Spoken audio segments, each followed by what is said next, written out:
예. 자, 산업 전망 이제 두 번째 시간이죠. 자, 저번 시간에 그린 산업 테마에 대해서 살펴봤고, 자동차, 2차 전지도 살펴봤네요.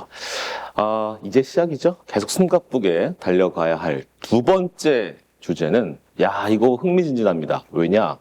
최근 시장에서 느끼셨죠? 상대적으로 오래 부진했던 섹터들의 반등이 11월 달 돼서 진행이 되고 있습니다. 백신 이슈로 인해서. 그러면서 반대편에는 올해 가장 핫했던 네이버, 카카오 등의 소위 인터넷 관련주, 언택의 대표 주자들이 시름시름 앓고 있습니다. 그리고 이제 점점 백신에 대한 개발 가시성이 높아지면서 또 경기 부양한 또 유동성의 팽창을 다시 한번 기대하면서 자, 올해 또 부진했던 엔터도 사실은 좀 너무 소외되지는 않았지만 좀 밋밋했지만 카지노라든지 이쪽 산업에 대한 궁금증이 2021년 상당히 관심 대상입니다. 그래서 오늘 4명의 또 용사들이 다시 뭉쳤는데, 자, 제 왼쪽에는 금융 섹터. 저 궁금한 게 많습니다. 또 제 오른쪽에는 표정이 요즘 안 좋네요. 주가 빠져서 그런가? 조금 쉬고 있습니다. 예, 제 오른쪽에는 안재민 연구원, 또 저 끝에는 이화정 연구원인데, 자, 각자 이름 정도만 소개 좀 부탁드리겠습니다. 네, NH투자증권에서 인터넷 게임 맡고 있는 안지민입니다. 네, NH에서 엔터미디어 담당하고 있는 이화정입니다. 네. 네, NH증권에서 증권 보험 담당하고 있는 정준섭입니다. 네, NH투자증권 은행 담당 조보람입니다. 예. 최근에 의미 있는 수급이 짱짱하게 들어오고 있는 잠깐 은행 먼저 여쭤보고 진행을 좀 해볼까요? 왜? 너무 개인적으로 너무 궁금하거든요. 최근에 주가 반등 조금 솔직하게 당황하셨죠? 매우 당혹스럽습니다. 어떻게 좀 받아들이고 계세요? 이게 예. 언제까지 갈 수 있을까? 물론 이제 드디어 반등을 보여주니까 기쁜 마음과 동시에 은행을 오래 본 사람으로서 네. 오래 가지 못하면 다시 또 0.3배인가 하는 그런 아쉬움. 넉 3배라고 하는 것은? 네, 거의 역사적 저점이죠. 그렇죠. 네. 올해 2020년에 은행 섹터는 어떤 한 해였습니까? 상당히 힘든 한 해였습니다. 왜냐하면 실적 측면에서는 최고치를 찍는데 예, 밸류에이션은 역사상 저점이었거든요. 그렇죠. 그러니까 그 괴리가 너무 넓다 보니까 늘 받는 질문은 실적은 최고치인데 음, 왜 밸류에이션은 이러냐라는 질문을 상당히 많이 받았고요. 예, 동시에 또 희망을 볼 수 있었던 거는 전통적인 은행 산업이 순이자 마진, 즉 이자이익 때문에 너무 고전을 하는데 반면에 괜찮은 실적이 나와줬었던 이 완충제 역할이 어디서 나왔는고 하니 비은행이었습니다. 그렇죠. 그래서 증권, 보험, 카드, 캐피탈 등을 통해서 사실은 실적 자체가 나쁘지 않게 받쳐주는 쿠션 효과를 충분히 저희가 느낄 네. 수 있었습니다. 자, 제 옆에 계신 저 정준섭 연구원님은 그래도 올해 괜찮았죠? 네, 증권, 보험 둘 다 실적은 괜찮았습니다. 자, 개인들의 어떤 으쌰으쌰하는 이 화이팅하는 그런 주식시장의 유입이 이 섹터, 특히 증권 섹터 쪽은 3분기 실적 다 발표 끝났죠?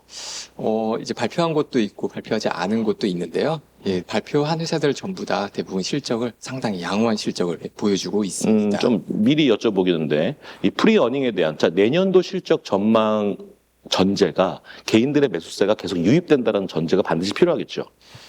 그러니까 2분기, 3분기만큼 거래가 활발하진 않더라도 적어도 이전과는 다른 그런 시장은 지속이 된다라는 게 말씀하신 것처럼 전제가 되어야 합니다. 좋습니다. 조금 디테일한 부분은 잠시 뒤에 여쭤보는 걸로 하고 저기 끝에 앉아있는 이화정 연구원님께 좀 여쭤보고 싶은데 우리 세타도 한마디로 좀 요약을 해주셔야 될 것 같은데. 예.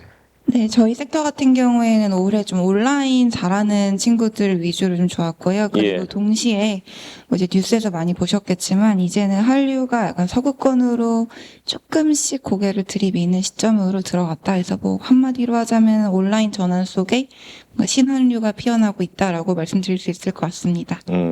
신한류. 결국 신한류는 엔터 쪽으로 약간 좀 포커스를 맞춰서 말씀을 주시는 거네요. 네, 엔터랑 특히 드라마 쪽 관련해서 말씀드릴 수 있을 것 같습니다.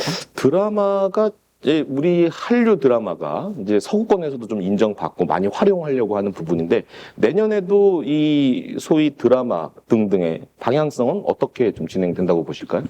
지금 내년 같은 경우에는 최근에 뉴스 보시면은 보셨을 수 있는데 그 애플 TV에서 이민호 씨를 주연으로 해서 할리우드 드라마를 찍어요.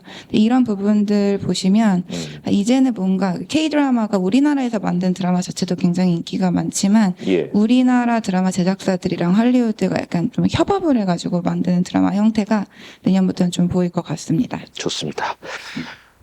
이제 좀 진짜 궁금한 거. 안재민 연구원 이거 잘 대답해 주셔야 될 것 같은데. 투자자분들이 지금 올해 마무리를 잘 져야 되는데 갈팡질팡하는 섹터가 네이버 카카오입니다. 이 네이버 카카오의 역할은 상당히 뜨겁고 크고 좀 약간 어느 정도 대표성을 지니고 있는 국가 대표급 종목이 되어버렸습니다. 시가총액 올라오는 그 흐름만 보더라도 어쨌든 연간으로 보면 아직도 그래도 챔피언 자리는 지키고 있습니다만 11월 주식시장 뚜껑을 열어보면 실망감이 이만저만이 아닙니다. 단순한 차익 실현 매물이라고 봐야 될까요? 지금 현재 벌어지는 일들에 대한 건 어떻게 생각하는지. 그리고 하나 더. 우리가 앞서 전에 영상 보셨죠? NH 우리 하우스 뷰 그리고 국내 주식 투자 전략도 살펴봤는데 약간의 그 시소 게임 무게가 성장주보다는 가치주의 판정승이 나오지 않을까라는 얘기를 밑그림을 좀 그리고 있습니다. 의견 좀 주시죠. 저 올해 워낙 좋았어요. 저희 예, 그쵸. 섹터 자체가. 예. 그리고 8월 달 정도부터 좀 저희는 쉬었던 것 같습니다. 그래서 상대적으로는 조금 조정을 받고 있는데 이게 성장주 그리고 가치주 그리고 경기 민감주에 대한 컨셉이 저는 좀 바뀌었다라고 생각을 하고 있습니다. 그러니까 경기가 좋아졌을 때 결국은 어디가 좋아질 것이냐? 광고 시장이 제일 먼저 좋아질 거고요. 그 다음에 소매 시장에서 유통들이 살아날 겁니다. 그런데 네이버 카카오가 제일 잘하고 있는 게 광고랑 커머스라는 거죠. 그래서 사실은 내년도가 되면 오히려 경기가 좋아지면서 저희 섹터들도 다시 살아날 수 있는 부분들이 분명히 있을 거고 그런 부분들에서 실적이 내년도에도 올해 못지않게 상당히 좋아지는 한 해가 될 것 같습니다. 그래서 조금 연말에 오히려 좀 쉴 수는 있을 것 같아요. 워낙 이제 저희 섹터보다 다른 이제 흔히 말하는 시크릿컬주들이 이제 좀 반등이 되고 아까 뭐 가치주들 이런 것들이 조금씩 올라오면서 저희가 조금 상대적으로는 소외를 받을 수 있지만 또 다시 내년에는 또 가는 그림들이 나오지 않을까 저희는 이렇게 예상하고 있습니다. 70점 맞던 학생이 80점, 90점, 95점 매우 박수를 치고 모두 뭐 선물도 주고 집에서도 칭찬받고 그런데 95점 받다가 96점, 95.5 이렇게 받으면 소위 그런 개념으로 받아들여야 되기 때문에 자 네이버 카카오의 실적에 대한 이 성장률 요것도 좀 중요하겠죠. 네, 성장률이 상당히 중요할 텐데 네. 저희가 알게 모르게 올해 상반기에 사실은 이제 다른 산업군들이 워낙 실적이 안 좋아서 저희가 티가 덜 난 거지 저희가 광고 시장이 보통 광고 매출이 두 자릿수 때 성장을 하다가 한 자릿수 초반 때 성장을 했어요. 그 이야기는 저희도 부진했다라는 겁니다. 근데 내년도 상반기 기저효과 얼마나 나올 건지는 말씀 안 드려도 알 수 있지 않을까 싶어요. 좋습니다. 자, 그 다음에 좀 궁금한 부분이 온라인화에 대한 궁금한 부분. 이하정 연구원님하고 제가 정유섭 연구원께 좀 궁금한 부분이 있거든요. 왜냐하면 증권사 쪽에서는 이제 핀테크라는 뭔가 큰 화두가 이뤄지고 있는 것 같고 은행도 약간 비슷한 부분이 좀 맥락이 있는 것 같은데 이쪽도 장난 아니죠. 지금 온라인화가 지금 거의 대형 트렌드가 되고 있고 심지어 증권업에 대한 개인 투자자들도 거의 지점에 방문하는 것보다는 온라인화하는 스스로 모바일로 모든 거래를 일으키는 그런 모습들이 트렌드가 돼버렸거든요. 섹타 쪽에서도 지금 온라인화가 거의 그냥 자리 잡아가고 있는 부분이죠. 저희 같은 경우에는 사실 뭐 어쩔 수 없이 온라인화를 좀 하고 있는 부분들이 있는데요. 왜냐하면 사실 저희가 콘서트랑 팬미팅 같은 경우는 오프라인에서 해야 하는데 이게 그냥 콘서트 팬미팅으로 끝난다라고 생각하실 수 있지만 이것 때문에 앨범을 사게 되는 거거든요. MD도 여기서 팔리고요. 근데 이게 안 되다 보니까 사실 좀 대형 사업자들 위주로 해서 최근에 콘서트 같은 걸 좀 온라인으로 바꿔보려고 하고 있고요. 네, 뭐 많이 보셨을 거예요. 뭐 네이버 브이라이브를 통한 뭐 이제 저희 온라인 콘서트도 있고 이제 방탄소년단 같은 경우에도 방방콘이라고 해가지고 온라인 콘서트 했던 거 많이 보셨을 텐데 지금 그런 방향성을 가지고 지금 저희 뭐 SM, JYP, 빅히트의 이제 앞으로는 아마 YG 같은 경우에도 해외 사업자랑 같이 온라인 콘서트를 좀 진행하려고 하고 있는 걸로 알고 있고요. 그리고 그 이외에는 사실 온라인화를 갖다가 추가적으로 해야 될 부분은 많지는 않습니다. 원래 디지털 음원은 디지털이었던 거고 음반은 유형 음반일 때 의미가 있는 거기 때문에 굳이 그 부분에서 온라인화를 찾자면 음반을 온라인을 통해서 팔게 되는 부분을 말씀드릴 수 있을 것 같고 이미 사실 그 부분은 많이 진행이 되어 있는 상황이라 올해 좀 바뀌었고 내년에 활성화될 부분은 온라인 콘서트 쪽이다라고 말씀드릴 수 있습니다. 그러니까 코로나 극복 여부와 상관없이 온라인화는 계속한다. 네, 온라인 콘서트를 해봤고 네. 이걸로 모객이 되는 걸 확인을 했기 때문에 코로나가 끝나고 이제 오프라인 콘서트를 진행을 하면 그걸 찍어다가 온라인으로 더블로 팔 생각입니다. 그러니까 이 엔터 쪽 그 회사들 입장에서는 우리가 그 콘서트가 직접 우리가 기획하는 거하고 온라인화에서 콘서트 이런 것들이 나올 때 수익적인 측면에서는 뭐가 더 좀 나은 상황인가요, 이게? 일단 티켓 가격 자체가 사실 온라인 같은 경우에는 55,000원 정도인데 직접 가서 보시면 15만 원까지 합니다. 그렇기 때문에 단가 차이가 좀 많이 나서 네. 기본적으로 이제 저희가 그 탑라인 자체가 많이 달라요. 근데 생각해 보시면은 만약에 제가 100만 명을 모객을 하고 싶다라고 하면 돔을 최소한 20번은 빌려야 됩니다. 예. 근데 온라인으로는 한 번만 빌려도 되기 때문에 그런 점에서 저희가 오버헤드 코스트를 많이 줄일 수 있다는 점이 긍정적이고요. 그러니까 일단은 외형은 조금 작지만 저희가 어느 정도 규모의 경제만 이루어질 수 있다라고 한다면은 수익성은 상당히 많이 이제 저희 가지고 갈 수 있는 부분으로 보실 수 있겠습니다. 뭐 여담이긴 하지만 저도 콘서트를 좀 가봤는데 이제 패티김 씨하고 이승환 씨 갔는데 이게 거리가 너무 멀어서 실제 이 해당 그 아티스트의 얼굴을 잘 볼 수가 없어요. 그러니까 온라인 콘서트나 이거나 사실은 큰 차이는 없을 것 같다는 생각이 들고 근데 오히려 온라인화의 트렌드가 진행되고 있음에도 불구하고 지금 이화정 연구원이 담당하는 섹터 중에 오히려 그러한 덕을 못 보고 있는 그런 섹터도 있지 않을까?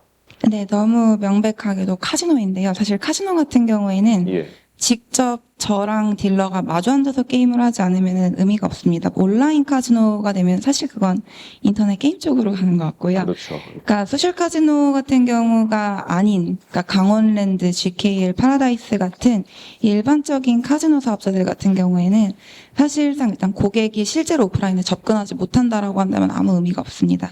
그렇기 때문에 사실 좀 저희는 많이 힘든 상황이고요. 물론 백신 뉴스가 나왔기 때문에 좀 괜찮아질 수 있지 않을까라고 기대도 하실 수 있고 실제로 기대감이 높아진 건 사실이지만 상용화가 되는 게 먼저입니다. 개인적인 가정사 얘기를 좀 그렇긴 한데 제 처제 2명이 있는데 다 카지노 딜러 처제들 화이팅해. 자 핀테크 증권사? 야 이거 우리 증권사의 지각 변동이 일어나는 건가요? 내년 정도 되면은 예. 핀테크 증권사들이 많이 나올 것 같습니다. 예, 일단 먼저 나온 게 있긴 합니다. 예. 카카오페이 증권이라고 올해 3월달에 출범을 한 게 있어요. 다만 이제 그때하고 지금하고 좀 환경이 좀 달라졌다라고 볼 수가 있을 것 같습니다. 작년까지만 해도 사실 국내 주식 거래 그렇게 많이 되지는 않았거든요. 일평균 거래대금, 그러니까 거래대금이 이제 평균 낸 건데요. 그게 작년에는 한 9조 정도밖에 안 됐습니다. 예. 근데 올해 들어서는 그게 이제 10조, 15조, 18조 넘어서더니 3분기에는 30조까지 갔고요. 예, 거래 자체가 많이 늘어난 거죠. 예, 거래가 늘어나면 과거에는 브로커리지가 돈이 안 됐기 때문에 사실 핀테크 회사들이 안 들어왔었습니다. 예. 들어왔어도 카카오페이 증권 같은 회사들은 브로커리지를 안 했죠. 지금은 돈이 되는 시장이에요. 돈이 되니까 안 할 이유가 없는 겁니다. 네. 그래서 여기저기서 많이 들어오려고 준비를 하고 있어요. 엊그제죠. 이제 토스증권이 이제 맞아요. 김선희에서 이제 인가를 받았습니다. 네. 아마 다음 주에 금융위에서 예. 이제 본인가를 받으면은 이제 공식적으로 합격이 된 거기 때문에 아마 빠르면은 올해 말, 이제 늦어도 내년 초에는 이제 공식적으로 출범할 거고, 이 회사는 아마 브로커리지를 같이 시작을 할 겁니다. 그리고 지금 저희 회사보다 이제 못하지만 그래도 대형사인 KB증권이 바닐라 프로젝트 바닐라라는 이제 맞아요. 핀테크 회사와 같이 콜라보레이션을 하고 있습니다. 네. 거기도 핀테크 회사고요. 거기서도 아마 MTS를 출시를 할 겁니다. 그렇게 되면은 이 두 회사가 성공을 할지 안 할지는 모르겠어요. 다만 이렇게 여기저기서 핀테크 기반인 회사가 MTS 브로커리지에 진출한다라는 거는 이 업계에 엄청난 지각 변동을 야기할 수도 있다라고 저는 보고 있습니다. 그럼 기존에 커버하시는 종목들에 대한 빨간 등이 켜진 정도일까요? 뭐 당장 그렇지는 않을 겁니다. 예. 왜냐하면은 이렇게 새롭게 이제 출시하고자 하는 회사들이 표방하는 게 다 공통된 게 있어요. 롤모델은 미국의 로빈후드를 따라하고요.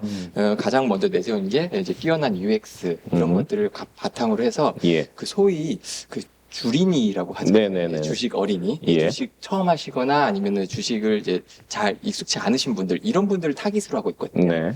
근데 기존의 증권사들, 특히 뭐 제가 커버하고 있는 인터넷 증권사 키움증권 같은 경우는 소위 그 선수들도 좀 많이 있어요. 네. 그래서 이런 핀테크 증권사들이 나온다라고 해서 뭐 갑자기 뭐 이탈하거나 뭐 이러지는 않을 겁니다. 네. 아마 처음엔 파이를 더 늘리는 이런 쪽에 가 있거나, 아니면은 좀 회사에 대한 로열티가 좀 아무래도 낮을 수밖에 없는 이제 중소형 증권사 고객들이 좀 이탈할 가능성이 처음엔 있다라고 보고 있고요.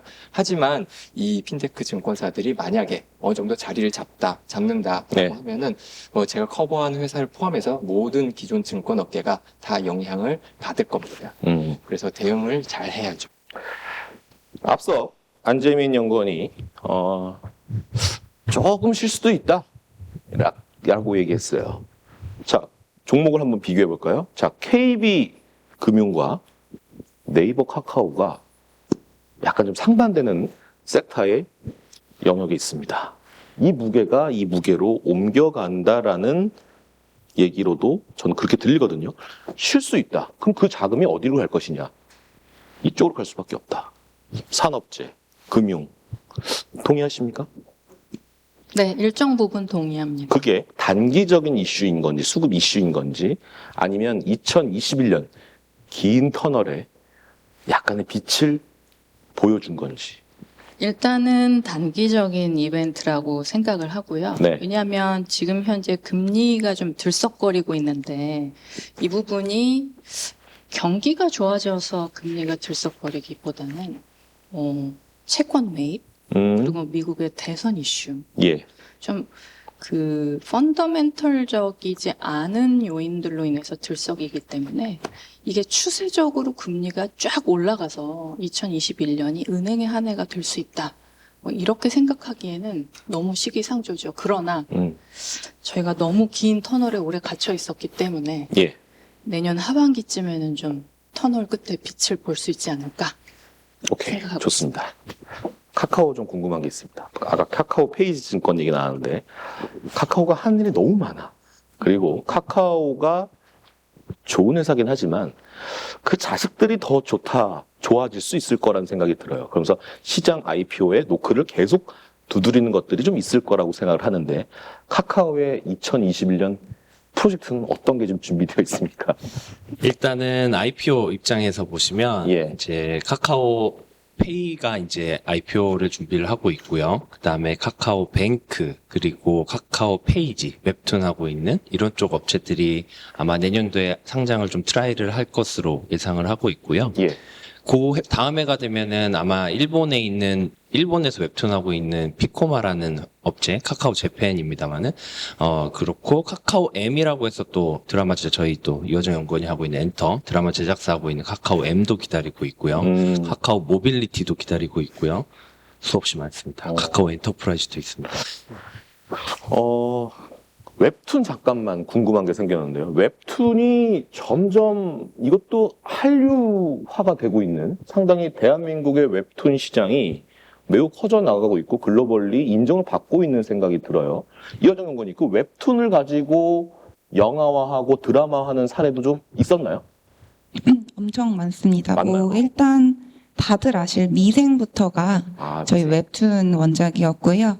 그리고 이제 금방 12월에 넷플릭스에 공개될 스위트홈이라고 하는 크리처물이 있어요. 이것도 네이버 웹툰 기반이고 그냥 올해 초로 돌아가 보시면 이태원 클라스 같은 경우에는 카카오 페이지 쪽에서 원래 진행을 하던 웹툰입니다. 근데 이런 부분들을 갖다가 조금 더 이제 활성화하려고 최근에 네이버가 스튜디오 드래곤 CJ ENM이랑 그 지분 수합을 했다라고 보시면 되고요. 네, 그럼 IP 가진 사업자들이 어느 정도에서 득세할 수밖에 없는 그런 상황들이 만들어지고 있는 거는 맞습니다. 다만 실제로 IP가 좋다고 다 흥행했느냐 하면은 또 그렇지만은 그건 아니다. 않기 때문에 여전히 컨텐츠사 자체의 제작 능력도 상당히 중요하다라고 말씀드리고 있습니다. 웹툰이 하나의 큰 모멘텀거리로 활용할 만한 가치가 있는 건가요?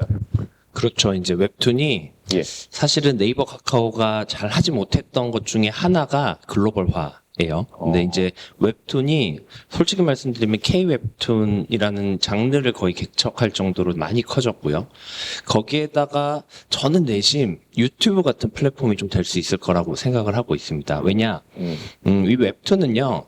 기본적으로 보는 사람의 풀도 넓힌 게 있지만 만드는 사람, 만화를 그리시는 작가분들의 풀을 어마어마하게 넓혀놨습니다. 그러니까 대표적인 예로 만화책을 제가 그 서점에 가서 사야 되는데 이 작가가 유명한지 아닌지 잘 모르겠어요. 그러면 살까 말까를 고민을 하시잖아요. 예. 웹툰은 보는데 거의 일단은 공짜 무료 케이스가 상당히 많습니다. 그러니까 신인 작가들도 만화를 보여줄 수 있는 것들이 상당히 많아요. 그 이야기는 이 창작자의 풀을 어마어마하게 넓힐 수 있다라는 거고, 또 하나는 최근에 이제 일본 그리고 미국 가서 네이버 카카오가 상당히 잘하고 있고, 일본 시장은 지금 벌써 이 두 회사가 먹었습니다. 그냥 다 둘이서 1등, 2등을 하고 있는데, 이게 우리나라의 유명한 만화를 그 일본 시장이나 미국 시장에 가져가는 케이스도 있는데, 방금 말씀드린 것처럼 그 나라의 작가들을 섭외를 해요. 그래서 그 나라에서 만화를 그리게 합니다. 그러니까 사실은 책이랑 만화는 약간의 문화잖아요. 그러니까 그 나라 사람들이 더 그 나라의 문화를 더 잘하는 게 기본적인 특성인데, 예. 이런 부분들이 이제 플랫폼으로서 만든다라는 거고요. 결국은 10년 전에 유튜브로 돌아가 보면 여기서부터 시작했던 거거든요. 그래서 웹툰은 조금 내심 장기적으로 큰 플랫폼이 될 수 있지 않을까 좀 기대를 하고 있는 상황입니다. 예. 두 분께 공통적으로 질문하고 싶은 거는 아까 이화정 연구원이 언급했었던 CJ와 네이버와 뭐 스튜디오 드래곤 약간 소위 살을 섞은 그런 하나의 관계가 돼버렸는데 기업 입장에서 뭐 실익을 굳이 따진다라면 이게 그냥 어떻게 받아들여야 되느냐, 시장 참여자들 입장에서는 좀 애매한가요? 다 좋은 거 아닌가요? 다 좋은 건가? 일단 네이버 입장에서는 네. 아무래도 그 이제 드라마를 유통을 시켜줄 수 있는, 제작을 하고 유통을 시켜줄 수 있는 CJ 그룹을 만났다는 게 일단은 가장 클 거고요. 네. CJ 입장에서는 네, 일단 CJ 입장에서는 그러니까 네이버 자체가 그 플랫폼 자체가 지금 글로벌화되고 있는 웹툰 특히 상황이기 때문에 그걸 이용해서 컨텐츠를 만들 수 있다는 것 자체가 뭐 지금 CJ 알아서도 글로벌화 잘하고 있긴 하지만 예. 조금 더 이제 여러 그런 시청자들한테 다가갈 수 있는 기회가 되는 것 같고요. 그리고 동시에 지금 뭐 티빙 같은 것도 잘하고는 있지만 사실 네이버 같은 경우가 조금 더 플랫폼에서 좀 뛰어나다라고 보이는 게 숏폼 컨텐츠들인 것 같아요. 근데 그런 숏폼 컨텐츠들 관련해가지고도 지금 스튜디오 드래곤도 네이버랑 협업을 해가지고 좀 더 만들어볼 계획이기 때문에 뭔가 사업 확장 기회를 얻을 수 있다는 점에서는 굉장히 긍정적입니다. 좋습니다. 이번 주에만 그 보면 언론에서 특히 경제 뉴스 쪽에서 가장 많이 등장하는 게 안 나오던 단어들이 갑자기 등장하기 시작했습니다. 금리 상승 가능성에 대한 부분이 얘기 나오고 있습니다. 조보람님, 은행에서 님이 중요하죠? NIM. 님, 네. 언제 반등하느냐. 자, 님이 무엇인지 먼저 얘기를 해주시고 네. 은행 섹터를 바라보는 우리 스터디하는 관점에서 네. 님이 어떤 중요성이 있느냐. 그리고 네. 님의 전망도 한번 좀 부탁드릴게요. 네. 이 님이라는 게 네. net interest margin의 약자입니다. 네. 그리고 한국말로는 순이자 마진이죠. 궁극적으로는 예대 금리로 돈을 버는 게 은행 전통적인 그 비즈니스 구조이고요. 물론 지금은 은행 금융 지주사이기 때문에 은행 밑에 다른 자회사들도 있지만 예. 워낙 은행이 차지하는 비중이 크기 때문에 다들 님 마진이라고 얘기하는 이유는 대표적인 수익성 지표이기 때문이에요. 아, 수익성 근데 그 지표. 지표가 사실 계속 내려왔어요. 왜냐하면 금리가 빠지면 뭐 소용이 없거든요. 그렇죠.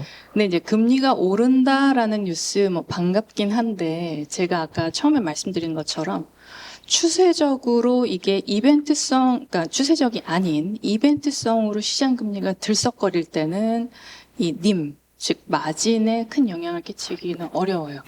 근데 이제 경기가 정말 회복세로 진입을 하면서 중앙은행들이 뭐 미국의 페드라든지 혹은 한국은행이 기준금리를 올린다. 요러면 사실 저희가 이 베이스가 되는 마켓 금리와 다 통틀어서 기준금리까지 오르면서 궁극적으로는 순이자 마진이 오를 수 있는 기대를 해볼 수 있는 거죠. 그래서 그게 지금 당장 일어날 수는 없어요. 왜냐하면 미국의 페드가 우리 당분간 제로금리 유지하겠다라고 한 지 그렇게 시간이 오래되지 않았고 지금 약간 들썩이는 이유는 대선 혹은 부양정책 그리고 채권 매입 이런 거에 대한 미국 뉴스 때문이고요.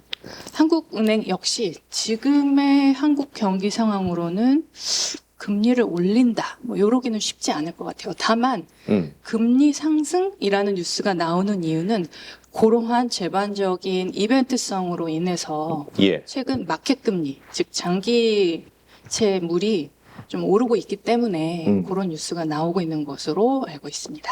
그러면 증권업종은 안 좋은 거 아닌가요? 네, 일단 뭐 제가 증권하고 보험업종 담당하고 있으니까 둘 다 말씀드릴게요. 먼저 보험사 같은 경우는 금리가 올라가면 일단 호재라고 보고 있습니다. 왜냐하면은 이 우리나라 금리가 이제 짧게 말고 길게 보면은 금리가 계속 내려왔잖아요.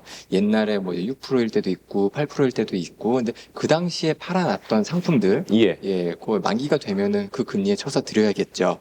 근데 그 이후에 계속 금리가 내려오면서 보험사들이 채권을 운용을 하는데 그만큼의 수익률이 안 나옵니다.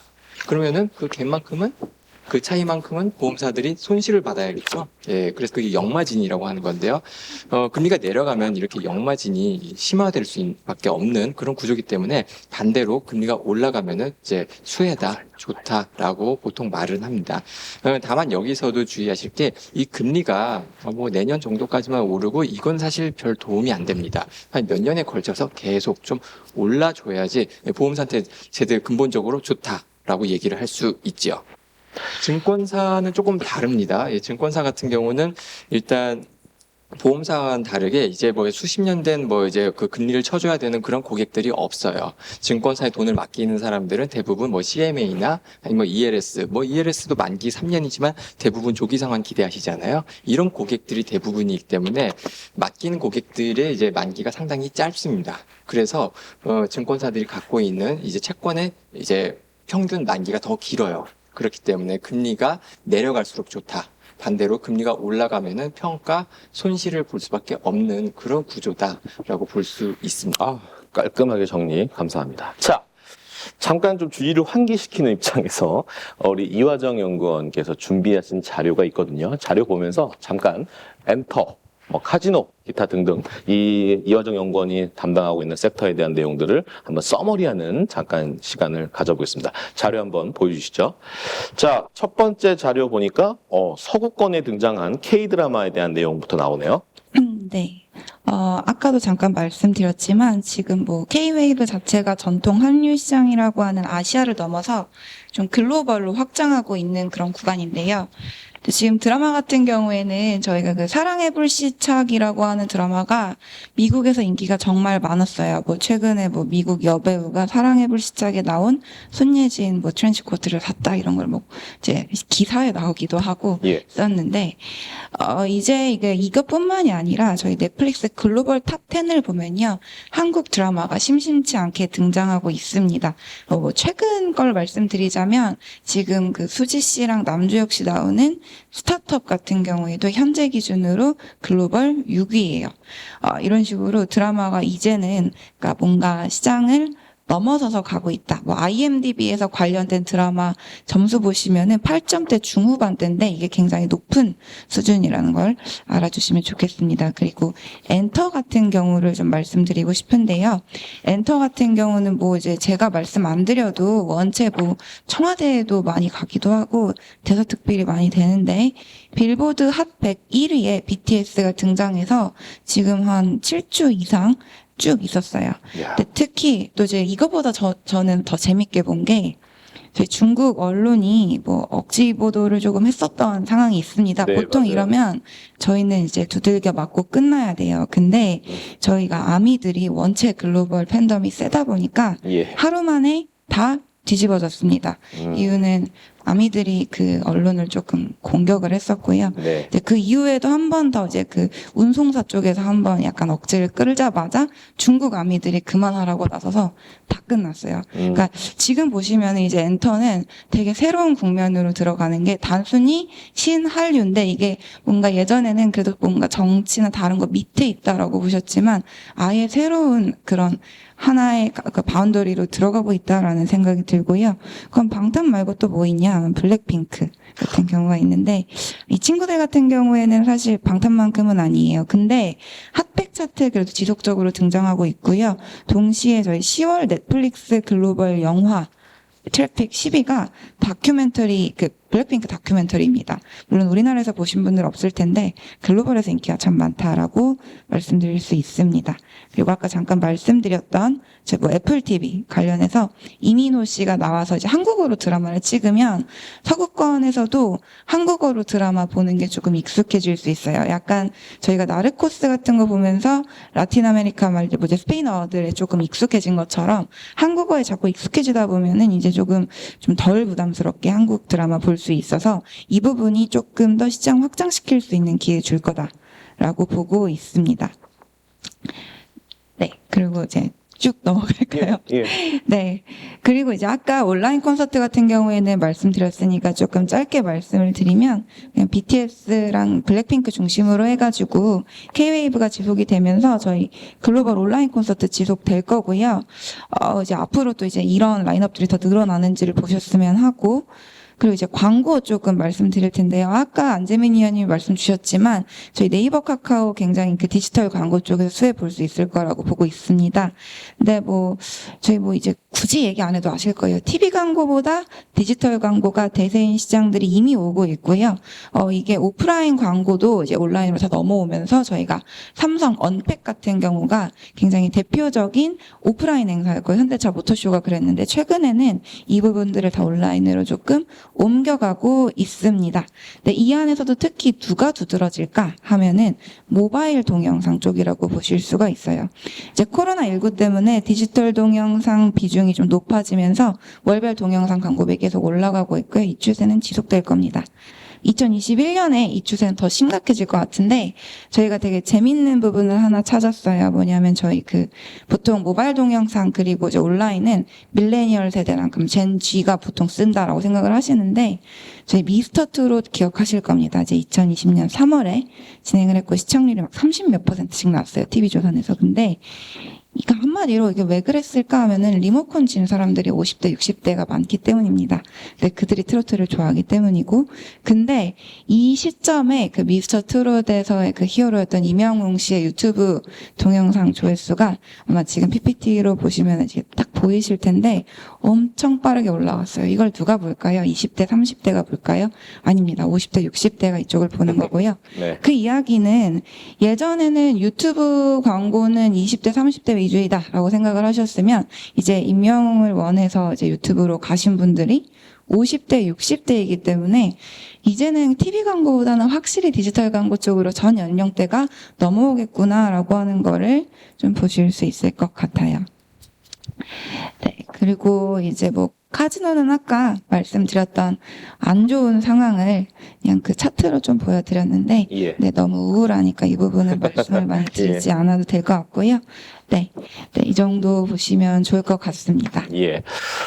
이제 우리 그 PPT 자료에서 우리가 확인해 봤는데 광고 쪽에 대한 내용들이 한번 나와 있었습니다. 요것도 좀 안재민 연구원께 함께 같이 좀 질문을 해봐야 되는데, 아직은 커머스 시장 쪽에서는 광고 쪽, 네이버가 그래도 거의 뭐 자리매김을 1위 자리를 계속 유지하고 있는데, 카카오보다 조금 더 나은 상황인 거죠?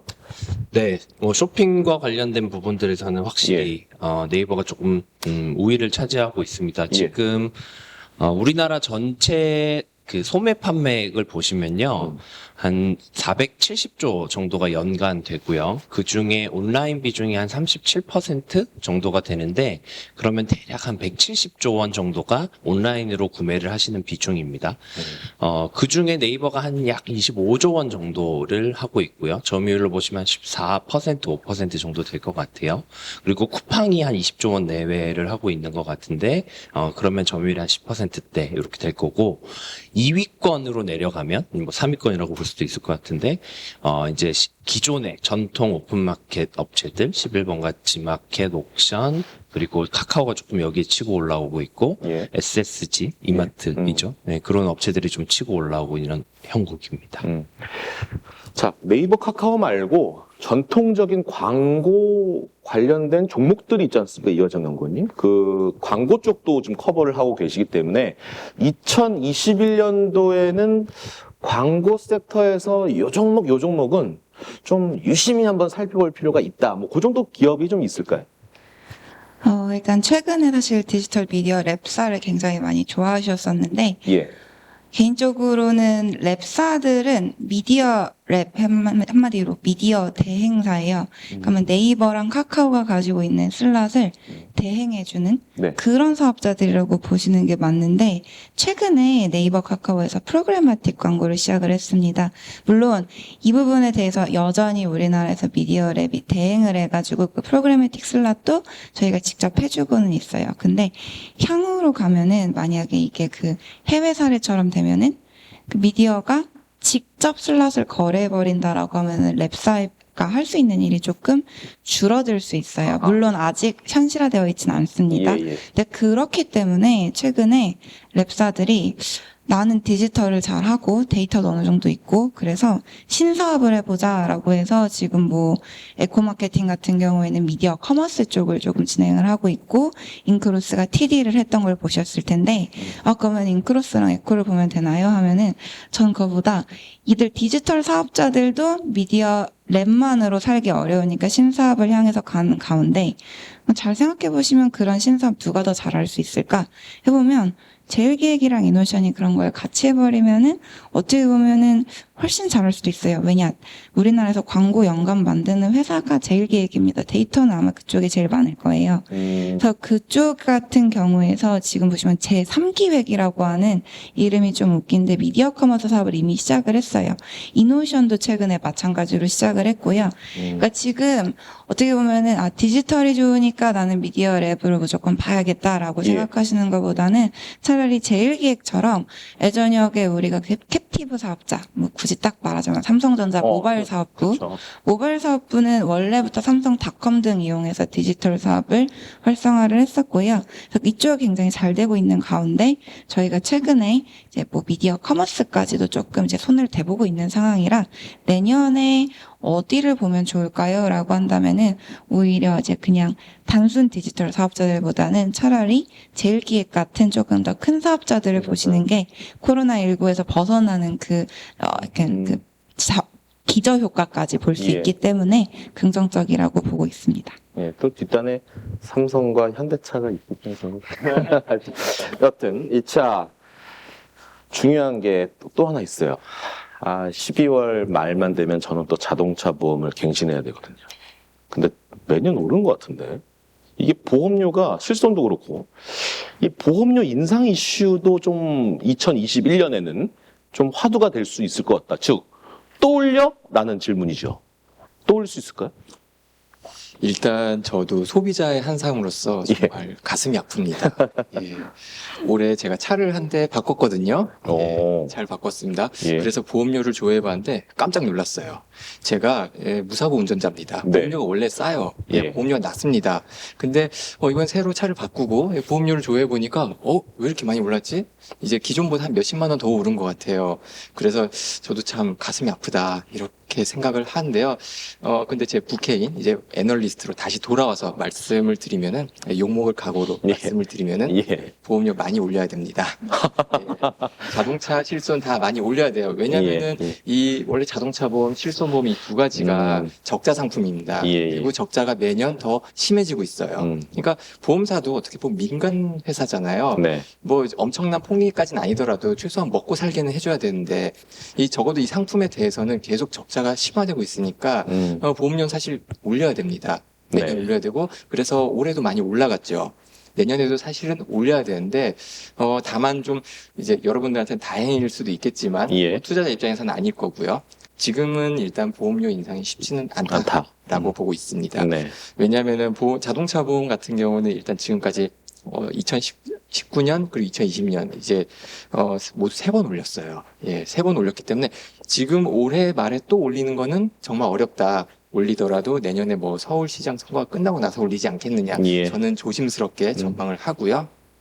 실손도 사실은 뭐 20, 30%씩 올려야 됩니다. 손해율이 워낙 높아요. 지금 뭐 140%가 넘어가고 그렇습니다. 예. 140%라는 게 보험료를 100원 받으면 나가는 게 140원이라는 얘기거든요. 예. 회사가 40원을 손해보는 거죠. 그래서 사실 손해율만 놓고 보면은 요율을 많이 올려야 된다. 하지만 올해 같은 경우는 뭐 코로나 때문에 이제 국민들은 좀 많이 다들 힘들어하지 않으셨습니까? 거기다가 보험사는 반사이익을 조금은 더 얻은 게 있어요. 사람들이 병원에 덜 가니까요. 네. 그래서 이런 분위기 정황상 뭐 그렇게 두 자릿수 올리는 거는 좀 어렵지 않겠느냐. 저희는 그렇게 좀 전망을 하고 있습니다. 예. 악성 댓글이 달리는 것도 감안하시고. 자, 야, 올해 코로나 시대를 겪으면서 배당을 오히려 깎으려는 그런 어떤 배당 성향이 매우 중요한 화두가 됐죠. 12월에는 항상 배당 투자에 대한 투자 아이디어를 계속 떠올리게 마련이거든요. 이 네 분이 담당하는 섹터 중에 가장 배당 이슈가 큰 섹터는 은행입니다. 은행에 대한 배당 성향에 대한 스탠스에 따라서 주가가 또 오르락내리락 하고 있고, 지금 우리 대한민국의 시중 은행장들이 코로나 백신 뉴스를 자주 보신다는 얘기가 있는데, 어쨌든 배당 성향에 대한, 배당에 대한 고민들이 상당히 많으실 겁니다. 어떻게 예상하십니까? 일단 은행들이 배당을 하고자 하는 의지, 네. 그리고 배당을 할 수 있는 자본력 매우 충분하고 넘칩니다. 다만 그 부분에 있어서 당국과의 입장차는 좀 있어요.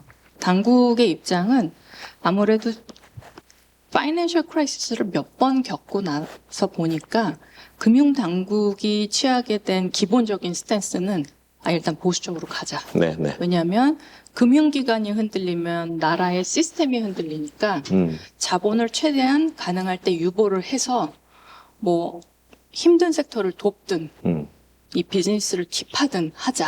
이 주의이기 때문에. 그리고 사실은 이게 한국만의 이슈가 아니에요.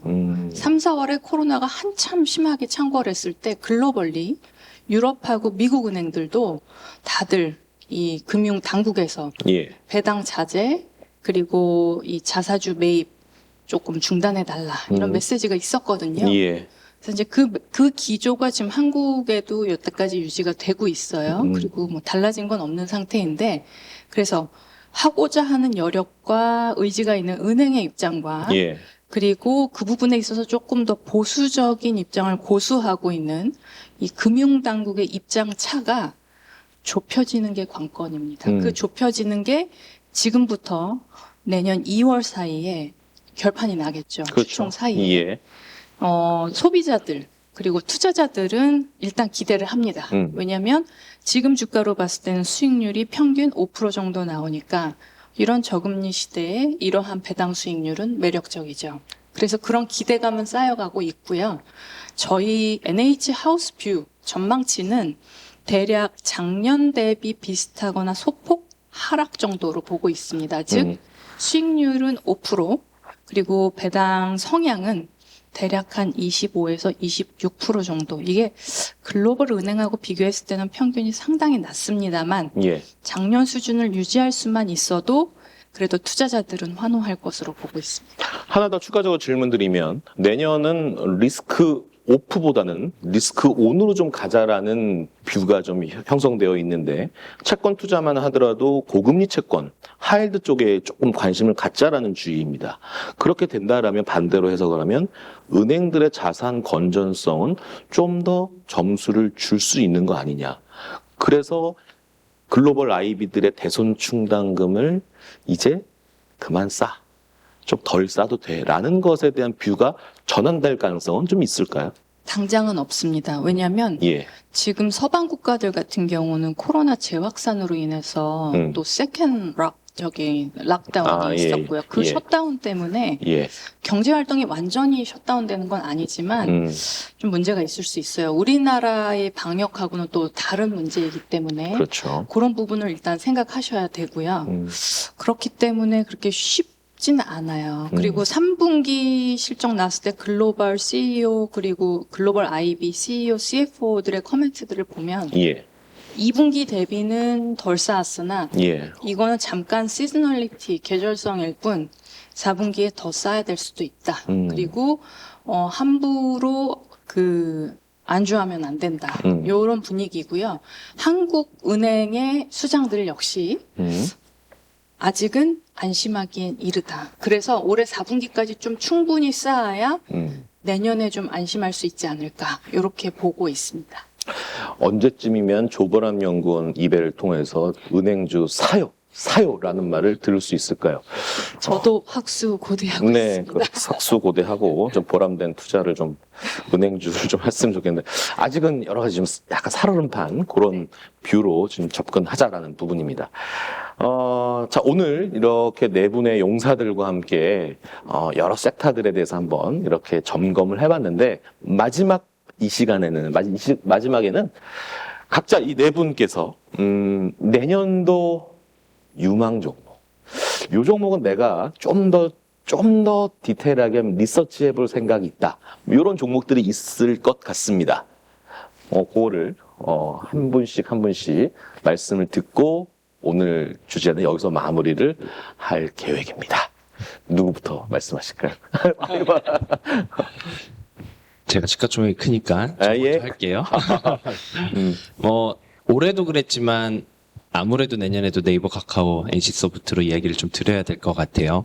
방금 말씀드린 것처럼 올해 많이 올라서 이제 저희 전략팀도 그렇고 이제 좀 저희 산업에 대해서 조금 올해만큼은 못할 거다라고 많이 보시는 분들이 있습니다.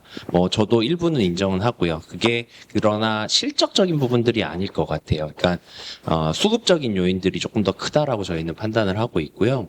실적적인 측면에는 아까도 말씀드렸지만 지금 광고는 경기가 조금씩 회복되면서 오히려 좋아질 수 있는 부분들 아직도 네이버, 카카오의 주요 캐시카우는 광고입니다. 그래서 광고 쪽에서 올라올 수 있는 부분들이 크다라는 부분들 말씀드리고요. 커머스가 더 이상 유통업이 주도하는 시장이 아닙니다. 네이버, 카카오가 주도하고 있는 게 유통, 이커머스 시장이고요. 여기에서 주도권도 네이버, 카카오가 가지고 있고, 그리고 아까 말씀드렸던 웹툰과 같은 컨텐츠 비즈니스에서도 성과를 지금 내고 있고, 거기에다가 이제 자회사들의 가치들, 네이버 같은 경우에는 지금 자회사 라인이 일본에 있는 야후재팬, 포털 1등이죠. 포털 1등과 모바일 메신저 1등이 합쳐서 현재 제트홀딩스가 이제 제트홀딩스의 합병이 되는 구조가 지금 만들어지고 있습니다. 내년도 상반기에 이벤트가 벌어질 거고요. 그래서 해외 주식 투자하시는 분들한테는 또 이런 것들이 기회 기회가 되지 않을까 싶고, 그다음에 카카오는 말씀드렸던 카카오뱅크 페이지, 페이 이렇게 또 IPO 모멘텀들이 또 생길 수 있다라는 부분들이 또 큰 장점이 될 거다라고 판단을 하고 있습니다. 오늘 뭐 시간상 게임 쪽은 많이 말씀은 못 드렸는데, 게임 쪽은 일단 뭐니 해도 제일 중요한 게 신작이에요. 신작적인 부분들에서는 NC소프트가 사실은 올해 조금 하반기부터 주가가 좀 좋지 못했었는데, 예. 가장 큰 요인이 블레이드 앤 소울 2라는 게임이 연내 출시가 내년도 한 1분기 정도로 좀 미뤄졌습니다. 그러면서 좀 주가가 조정을 네이버 카카오보다 더 길게 이렇게 받았는데, NC소프트 어쨌든 신작이 다시 나옵니다. 그래서 이 신작에 대한 기대감은 저희 이제 게임 업종에서는 상당히 중요한 거 많이 아마 보셨을 것 같고요. NC소프트의 한 지난 5년 정도의 주가를 이렇게 딱 그려보시고, 주가 차트를 보시고 신작이 언제 나왔는지를 점을 한 번만 딱 찍어보시면 왜 제가 이 이야기를 드리는지 알 수 있을 것 같습니다. 그러니까 블레이드 앤 소울이 아마 내년 한 1분기 정도, 1분기 말 정도에는 나오지 않을까 이렇게 지금 예상을 하고 있는데요. 그러면 또다시 모멘텀은 좀 생길 수 있을 거다라는 측면에서 저는 네이버, 카카오, NC소프트를 좀 추천드리도록 하겠습니다. 아, 감사합니다. 네, 옆에 이화정 연구원님. 네, 저희 같은 경우에는 앞서서 말씀드렸다시피 저희가 지금 한류가 어느 정도 이제 서구권으로 들어가는 상황이 있고, 거기에서 이제 수혜를 볼 수 있는 종목들은 뭐 이제 당연히 아시겠지만 지금 스타트업도 그렇고 사랑의 불시착도 다 스튜디오 드래곤 드라마잖아요. 그래서 스튜디오 드래곤 같은 경우 그리고 호텔 델루나를 미국 버전으로도 만들고 있기 때문에 앞서 말씀드린 산업 내용이랑 가장 연관이 크게 된다라고 보고 있습니다. 그래서 스튜디오 드래곤 말씀드리고 있고, 그리고 아까 제가 이제 엔터 쪽 말씀을 드릴 때 BTS랑 결이 비슷하게 가고 있는 친구들로 블랙핑크 말씀을 드렸었고요. 이제 온라인 콘서트랑 온라인을 통한 MD 판매까지 좀 활성화될 수 있다라고 한다면 그쪽에서 좀 수혜를 볼 수 있을 YG 엔터테인먼트도 말씀드리고 있습니다. 광고 같은 경우에는 아까 잠깐 말씀드렸다시피 저희 디지털 쪽 좋은 제일기획 말씀드리고요. 그러니까 만약에 배당주에 대해서도 관심이 있으시다면 저희도 되게 안정적으로 배당 가지고 가는 그런 종목 중에 하나이기 때문에 제일기획 어제 한번 관심 가져보시는 거 추천드립니다. 그리고 카지노 같은 경우에는 살짝 게르게 될 수 있는데 저희가 뭐 당장 백신이 언제 나올지는 사실은 모릅니다. 근데 백신을 기대하는 이유가 고객 접근성 때문이다라고 한다면은 우리나라에서 사회적 거리 두기가 정말 더 심각해지지 않는다면 강원랜드 같은 경우에는 아마 앞으로 남아있는 거는 회복밖에 없다라고 말씀드릴 수 있을 것 같아요. 그래서 강원랜드까지 추천드리고 있습니다. 예, 죽기 전에 블랙핑크의 제니를 한번 만날 수만 있었다. 자, 금융 쪽 또 한 말씀 부탁드리겠습니다. 네, 2021년 은행의 키워드는 전 그렇게 생각합니다. 공격보다는 수비. 그래서 공격적으로 나서기보다는 어떻게 방어를 잘해서 지금 키워놓은 자산과 그리고 마진을 잘 방어를 해서 올릴 수 있느냐. 이게 이제 키워드라고 생각하고요.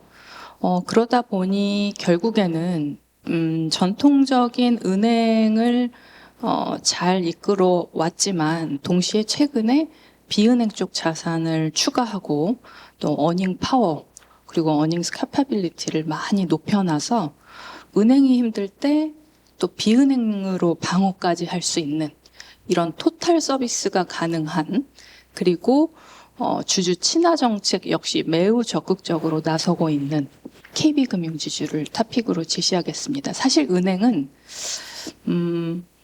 바텀업이 아니라 탑다운입니다. 그래서 뭐 안 좋을 땐 다 같이 안 좋고요. 좋을 땐 또 다 같이 좋습니다. 그래서 이제 그 중에서 옥석을 가리기가 사실 쉽지는 않은데요. 굳이 하나를 고르라고 하신다면 최근에 이런 수비를 아주 단단히 준비해 놓은, 그리고 또 윤종규 회장의 3년이므로 또 그동안의 전략이 향후 3년 동안 더 진화하고 발전될 모습을 기대할 수 있는 그런 탑픽이라고 말씀드릴 수 있겠습니다. 예, 감사합니다. 예, 방금 조보람 위원님께서 금융은 이제 탑다운이다라고 말씀하셨는데 증권, 보험도 마찬가지입니다.